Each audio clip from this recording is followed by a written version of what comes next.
তোমাদের সাথে আবারও একটি সহজভাবে সরস্বতী ঠাকুরের ড্রয়িং আমি শেয়ার করতে এসেছি। সেটি অবশ্য আমার একটি ছোট্ট স্টুডেন্টের রিকোয়েস্টে। তার বক্তব্য, আন্টি একটি সহজভাবে সরস্বতী মায়ের ড্রয়িং করবে। আগের ড্রয়িংটা নাকি তার কাছে খুব কঠিন লেগেছে, কিন্তু এই সহজ ড্রয়িংটার করতে গিয়ে আমার তার দুটো শর্ত মানতে হয়েছে।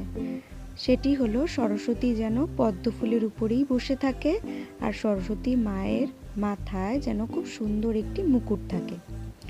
যাই হোক, তার কথা মাথায় রেখেই আমি ড্রয়িংটি করার চেষ্টা করেছি।